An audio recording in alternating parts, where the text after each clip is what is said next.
بسم اللہ الرحمن الرحیم بسم اللہ الرحمن الرحیم تعلیم دین کورس سال دوم کی تفسیر قرآن کریم کا سبق شروع ہو رہا ہے۔ سال دوم کی تمام طالبات اپنے قرآن کریم اور اپنی اپنی کاپیاں کھول دیں۔ سورۃ الواقعہ چل رہی تھی اور اس کی 74 آیتیں 74 آیتیں ہو چکی ہیں۔ آج انشاءاللہ آیت نمبر 75 سے، یہاں سے آخری رکوع شروع ہو رہا ہے، وہاں سے انشاءاللہ آج کا سبق ہوگا۔ اعوذ باللہ من الشیطان الرجیم، بسم اللہ الرحمن الرحیم، فلا اقسم بمواقع النجوم وَإِنَّهُ لَقَسَمٌ لَوْ تَعْلَمُونَ عَظِيمٌ إِنَّهُ لَقُرْآنٌ كَرِيمٌ فِي كِتَابٍ مَكْنُونٍ صدق اللہ العظیم۔ سورۃ الواقعہ چل رہی تھی اور آپ کو یاد ہو کہ سورت کے شروع میں 3 طبقات کا، 3 جماعتوں کا تذکرہ ہوا کہ قیامت کے دن، قیامت کے میدان میں انسانیت 3 جماعتوں کے اندر تقسیم ہوگی، اور اس میں سے ایک تو خواص مؤمنین ہوں گے، خواص جن کو مقربون فرمایا، سابقون فرمایا۔ دوسرے عام ایمان والے ہوں گے جن کو اصحاب المیمنہ فرمایا، دائیں طرف والے، اور تیسرے جہنمی ہوں گے، ان کو اصحاب المشأمہ یعنی بائیں طرف والے فرمایا۔ پھر ان کا جو انجام ہے قیامت میں اس کا بھی تذکرہ ہوا۔ اب یہ آخری رکوع ہے، تو ترجمے سے پہلے ایک بات لکھ لیں فائدے کے عنوان سے، فائدہ لکھیں، فائدہ۔ آخری رکوع میں، آخری رکوع میں طبقات ثلاثہ کا اعادہ بطور نتیجے کے کیا گیا۔ آخری رکوع میں طبقات ثلاثہ کیا مطلب؟ ان 3 طبقات کا، ان 3 طبقات کا اعادہ، اعادہ کہتے ہیں کسی بات کی دہرائی کو، دہرانے کو۔ تو بھئی شروع میں 3 طبقات کا ذکر ایک مرتبہ ہو چکا ہے نا، اب آخر میں ان تینوں طبقات کا دوبارہ سے تذکرہ ہے، اس کو کہیں گے اعادہ۔ تو طبقات ثلاثہ کا اعادہ بطور نتیجے کے کیا گیا، چونکہ اب بات ختم ہو رہی ہے، سورت ختم ہو رہی ہے، تو جو شروع کا اصل مضمون تھا وہ بطور نتیجہ اور خلاصہ دوبارہ اس کو دہرایا جا رہا ہے۔ لکھ لی؟ اب لکھیں ترجمہ۔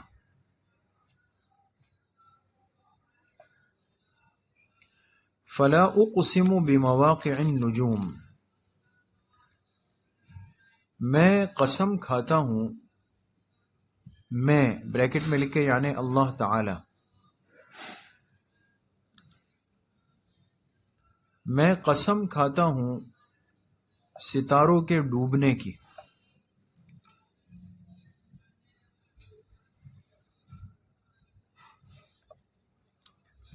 ستاروں کے ڈوبنے کی۔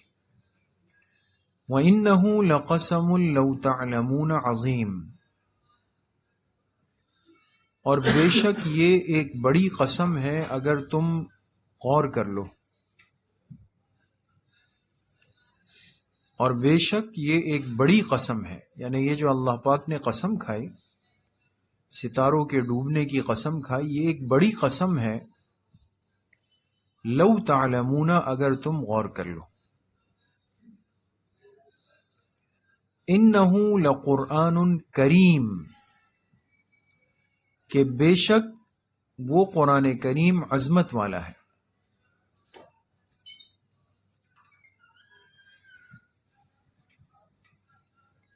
بے شک وہ قرآن کریم عظمت والا ہے.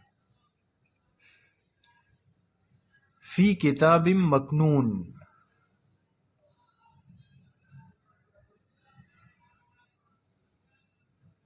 جو ایک محفوظ جگہ پر ہے. ایک ترجمہ مکنون کا ہے محفوظ، جو محفوظ جگہ پر ہے، یا لکھیں جو پوشیدہ جگہ پر ہے. جو پوشیدہ جگہ پر ہے. بریکٹ میں لکھیں مراد لوح محفوظ ہے. بریکٹ میں کیا لکھیں گے؟ مراد لوح محفوظ ہے. اس لیے کہ قرآن کریم اصل میں اترا کہاں سے ہے؟ لوح محفوظ سے. اللہ پاک نے اس کو پہلے لوح محفوظ پر لکھوایا ہے، اور چونکہ لوح محفوظ پوشیدہ بھی ہے، محفوظ بھی ہے، سوائے اللہ کے خاص فرشتوں کی کسی کی وہاں تک رسائی نہیں، کوئی نہیں جا سکتا. تو اللہ نے بڑا اہتمام اور انتظام فرمایا اپنی اس کتاب کی حفاظت کا. لا یمسہ الا المطہرون،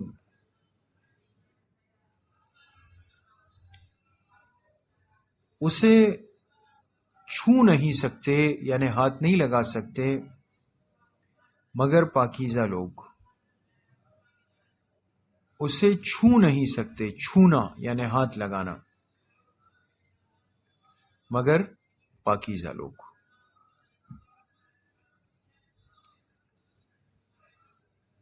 اسی لیے قرآن کریم کو ہاتھ لگانے کے لیے جسم کا پاک صاف ہونا بہت ضروری ہے. اگر کسی کا وضو بھی نہیں ہو، حدث اصغر جس کو کہتے ہیں، صرف وضو نہ ہو باقی پاک ہو، تو زبانی تلاوت تو کر سکتا ہے، لیکن قرآن پاک کو وہ بھی ہاتھ نہیں لگا سکتا. اور جس کو بڑی ناپاکی ہو تو وہ تو نہ زبانی پڑھ سکتا ہے نہ ہاتھ لگا سکتا ہے. تنزیل من رب العالمین، یہ اتارا گیا ہے تمام جہانوں کے رب کی طرف سے.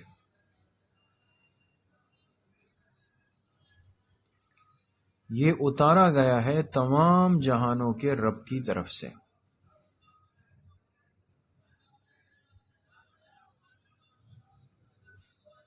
لکھ لیا؟ افبہذا الحدیث انتم مدہنون، کیا اس کلام کو تم سرسری سمجھتے ہو؟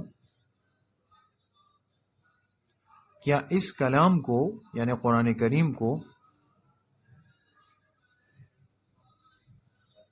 تم سرسری سمجھتے ہو، یعنی ہلکا لیتے ہو؟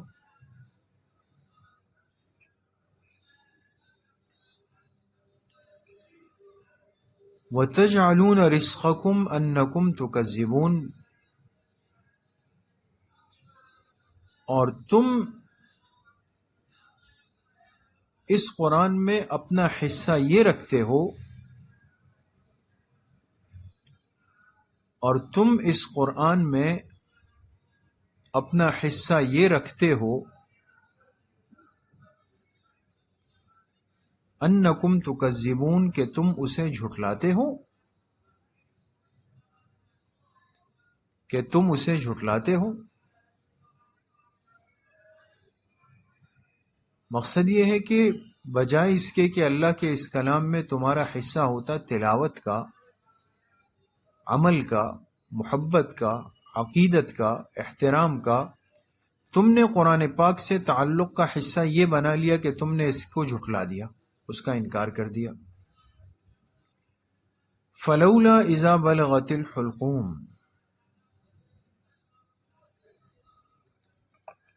تو پھر کیوں ایسا نہیں ہے،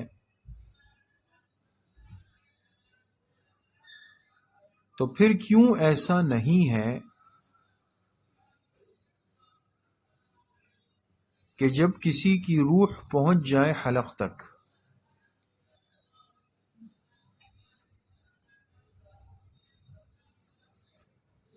جب کسی کی روح پہنچ جائے حلق تک۔ اب دیکھیں ان آیات سے آگے اللہ پاک انسان کو اس کی بے بسی اور بے حیثیت ہونا سمجھانا چاہتے ہیں کہ یہ جو اپنے آپ کو اتنا بڑا بنا رہا ہے کہ اللہ کے کلام کا انکار کرتا ہے، قرآن پاک کا انکار کرتا ہے، قرآن پاک کی تکذیب کرتا ہے، اور یہ سمجھتا ہے کہ جی میں نے تو اپنا اختیار استعمال کیا اور میں کیا کچھ کر سکتا ہوں۔ اللہ پاک نے انسان کو سمجھایا کہ تم اتنے بے بس اور بے اختیار ہو کہ جب کسی کی روح اس کے حلق تک پہنچ جائے، وَأَنْتُمْ حِينَئِذٍ تَنْظُرُونَ، اور تم اس وقت دیکھ رہے ہوتے ہو حسرت سے، اور تم اس وقت دیکھ رہے ہوتے ہو حسرت سے۔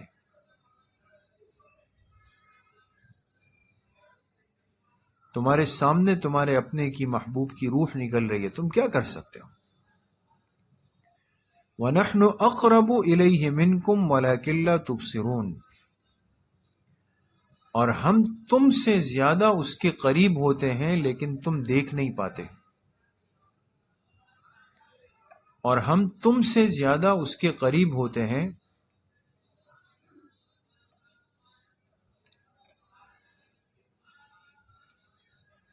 ہم تم سے زیادہ اس کے قریب ہوتے ہیں، بریکٹ میں لکھیں باعتبار اختیار کے، باعتبار اختیار کے،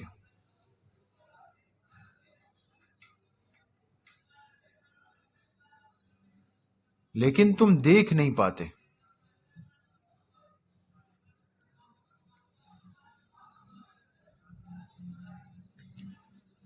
فلولا ان کنتم غیر مدینین،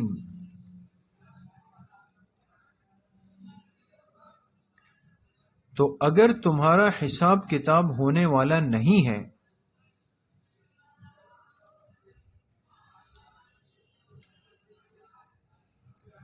تو اگر تمہارا حساب کتاب ہونے والا، مدینین کے معنی حساب کتاب کا ہونا، تو اگر تمہارا حساب کتاب ہونے والا نہیں ہے، بریکٹ میں لکھیں آخرت میں تمہاری سوچ کے مطابق، آخرت میں تمہاری سوچ کے مطابق،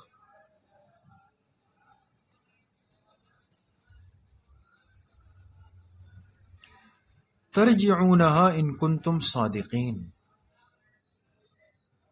تو کیوں اس بندے کی روح کو واپس نہیں لوٹا دیتے اگر تم سچے ہو؟ تو کیوں اس بندے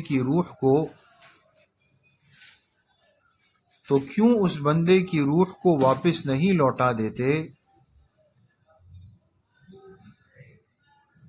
اگر تم سچے ہو؟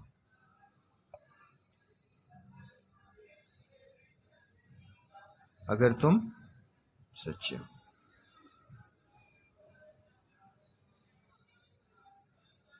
فَأَمَّا إِنْ كَانَ مِنَ الْمُقَرَّبِينَ،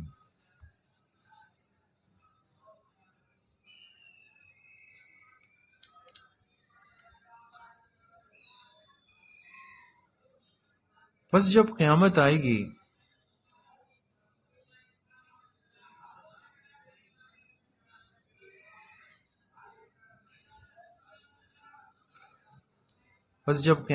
گی ان کان من المقربین، اگر ہوا یہ بندہ مقربین میں سے،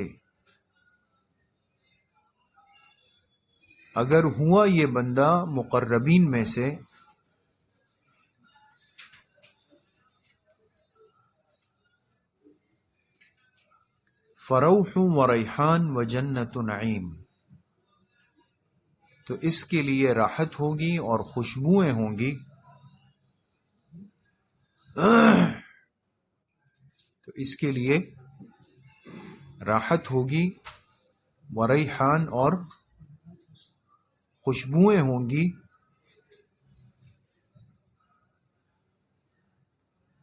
وجنت نعیم، اور نعمتوں کے باغات ہوں گے.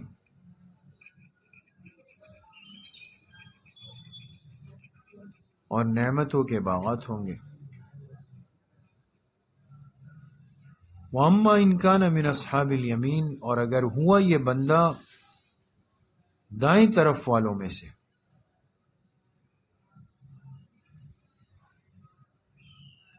اگر ہوا یہ بندہ دائیں طرف والوں میں سے، بریکٹ میں لکھیں عام مؤمنین میں سے،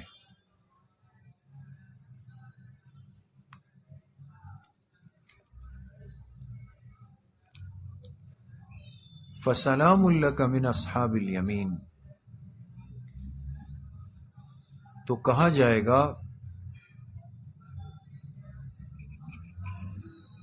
جائے گا کہ سلامتی ہو تجھ پہ،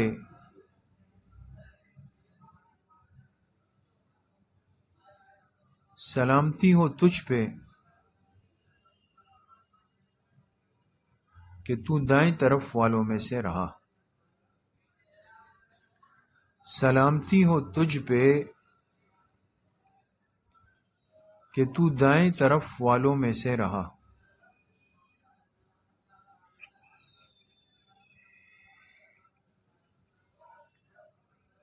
وَأَمَّا إِنْ كَانَ مِنَ الْمُكَذِّبِينَ الضَّالِّينَ، اور اگر ہوا یہ بندہ جھٹلانے والوں میں سے اور گمراہوں میں سے،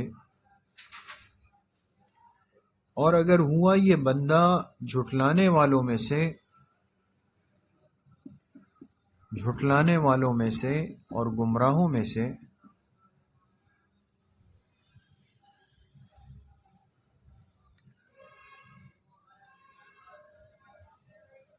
فَنُزُلٌ مِّنْ حَمِيمٍ، تو اس کی مہمان نوازی ہوگی کھولتے ہوئے گرم پانی سے. تو اس کی مہمان نوازی ہوگی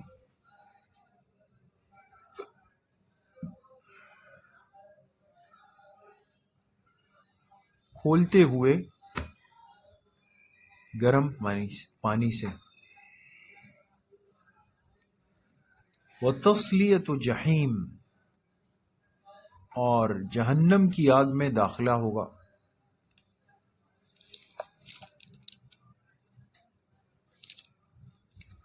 اور جہنم کی آگ میں داخلہ ہوگا. إِنَّ هَذَا لَهُوَ حَقُّ الْيَقِينِ،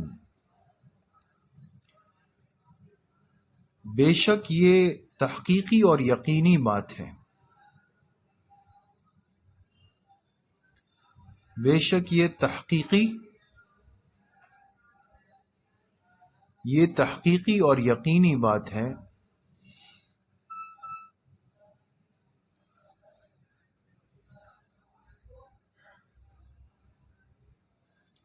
فَسَبِّحْ بِاسْمِ رَبِّكَ الْعَظِيمِ، پس آپ تسبیح پڑھیے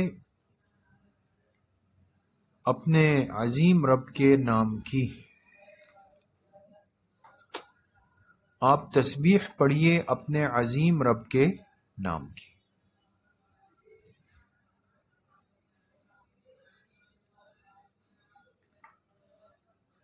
تو یہ بہرحال سورہ واقعہ مکمل ہوئی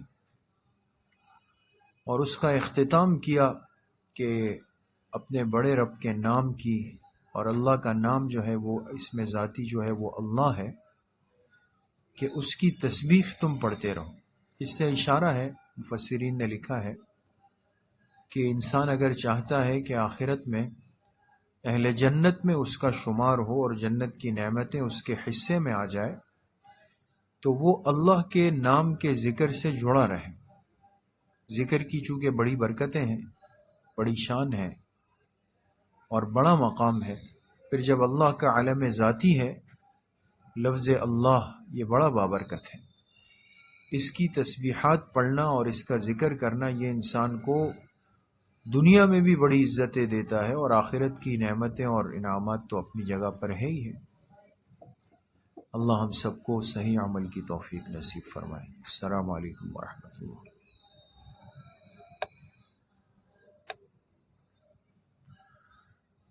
آواز